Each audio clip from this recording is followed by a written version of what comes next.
নমস্কাৰ সকলোকে পোনপ্ৰথমে আপোনালোকক আমাৰ চেনেলৰ অন্যটি ভিডিঅ'লৈ স্বাগতম জনাইছোঁ আৰু আগন্তুক পৰীক্ষাসমূহত আপোনালোকৰ সুবিধা হোৱাকৈ আজি আমি আপোনালোকৰ মাজলৈ লৈ আহিছোঁ কেইটামান বছৰত আহি যোৱা অসম আৰক্ষী লিখিত পৰীক্ষাৰ কিছুমান প্ৰশ্নোত্তৰ। গতিকে আহকচোন পলম নকৰি আজি ভিডিঅ'টি আৰম্ভ কৰোঁ। আজিৰ প্ৰথম প্ৰশ্নটি হৈছে ভাৰতৰ ৰাজ্যসভাৰ সভাপতি কোন?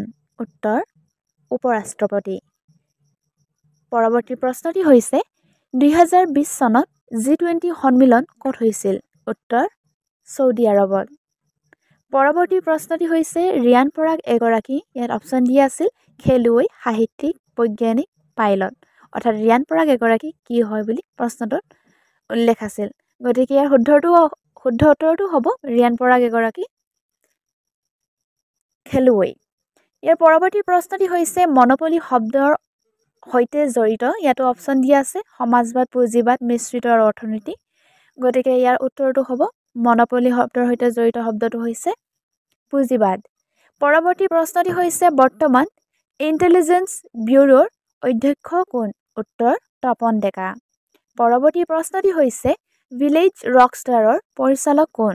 উত্তৰ ৰীমা দাস। তলৰ কোনখন ৰাজ্য কেন্দ্ৰীয় শাসিত নহয়?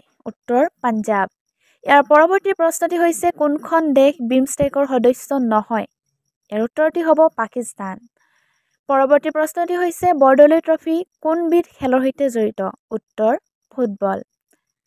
পৰৱৰ্তী প্ৰশ্নটি হৈছে ভাৰতৰ ৰাষ্ট্ৰীয় গীতটিৰ ৰচক কোন? উত্তৰ ৰবীন্দ্ৰনাথ ঠাকুৰ।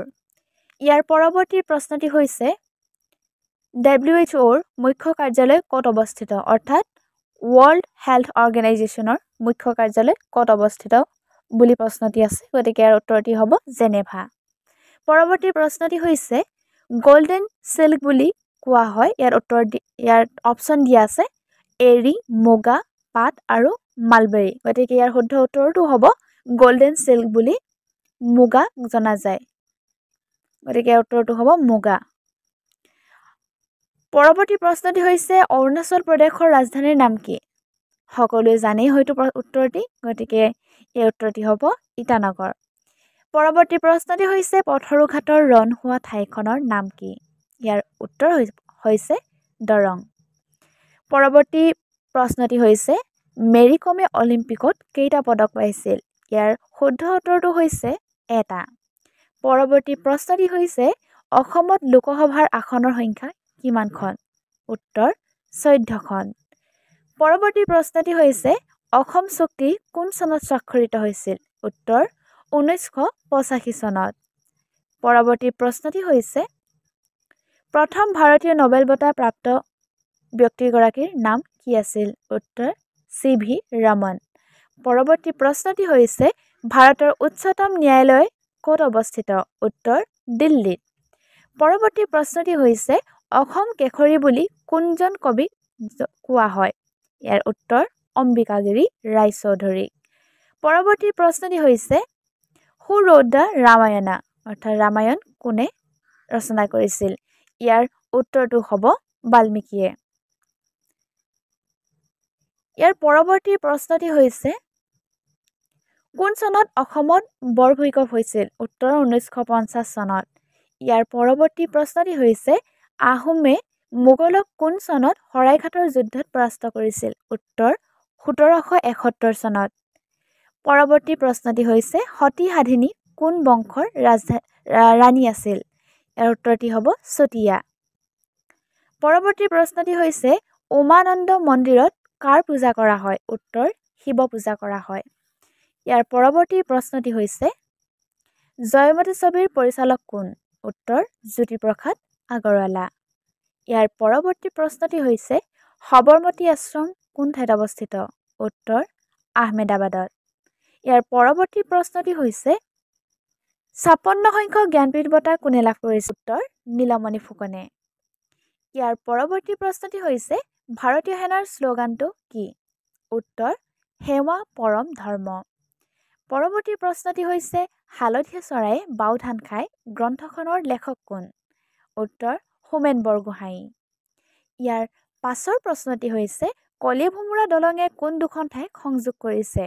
ইয়াৰ উত্তৰ হ'ব কলিয়াবৰ আৰু তেজপুৰক। ইয়াৰ পৰৱৰ্তী প্ৰশ্নটি হৈছে গাৰো, খাদী, জয়ন্তীয়া প্ৰধানকৈ কোনখন ৰাজ্যত পোৱা যায়? উত্তৰ মেঘালয়ত। ইয়াৰ পৰৱৰ্তী প্ৰশ্নটি হৈছে কৰম পূজা অসমৰ কোনটো জনগোষ্ঠীয়ে পালন কৰে? উত্তৰ চাহ জনগোষ্ঠীয়ে। ইয়াৰ পৰৱৰ্তী প্ৰশ্নটি হৈছে ৰাজ্যসভাৰ অধ্যক্ষগৰাকী কোন? উত্তৰ উপৰাষ্ট্ৰপতি। ইয়াৰ পৰৱৰ্তী প্ৰশ্নটি হৈছে 1253 চনত আহোমসকলৰ ৰাজধানী কি আছিল? উত্তৰ চৰাইদেউ। ইয়াৰ পৰৱৰ্তী প্ৰশ্নটি হৈছে অসম সাহিত্য সভাৰ প্ৰথম সভাপতিগৰাকীৰ নাম কি আছিল? ইয়াৰ উত্তৰটো হয়তো সকলোৱে জানে, গতিকে ইয়াৰ উত্তৰটো হ'ব পদ্মনাথ গোহাঞিবৰুৱা। ইয়াৰ পৰৱৰ্তী প্ৰশ্নটি হৈছে দানৱ বংশৰ প্ৰতিষ্ঠাপক কোন আছিল? উত্তৰটো হয়তো সকলোৱে জানেই, ইয়াৰ উত্তৰ মহিৰংগ দানৱ। ইয়াৰ পৰৱৰ্তী প্ৰশ্নটি হৈছে ডিগবৈ তেল শোধনাগাৰ কিমান চনত স্থাপন হৈছিল? ইয়াৰ উত্তৰ হ'ব 1901 চনত। ইয়াৰ পৰৱৰ্তী প্ৰশ্নটি হৈছে অসমৰ সৰ্বোচ্চ বঁটাবিধৰ নাম কি? ইয়াৰ উত্তৰ অসম বৈভৱ। পৰৱৰ্তী প্ৰশ্নটি হৈছে নীতি অসম বৈভৱ। পৰৱৰ্তী প্ৰশ্নটি হৈছে নীতি আয়োগৰ অধ্যক্ষ কোন? এই প্ৰশ্নটো বহুবিলাক প্ৰতিযোগিতামূলক পৰীক্ষাত অহা দেখা যায়, গতিকে প্ৰশ্নটো খুবেই গুৰুত্বপূৰ্ণ আৰু প্ৰয়োজনীয়। ইয়াৰ উত্তৰটো হ'ব প্ৰধানমন্ত্ৰী। ইয়াৰ পৰৱৰ্তী প্ৰশ্নটি হৈছে নীল নদীৰ দান বুলি কোনখন ঠাইক কোৱা হয়? উত্তৰ ইজিপ্তক।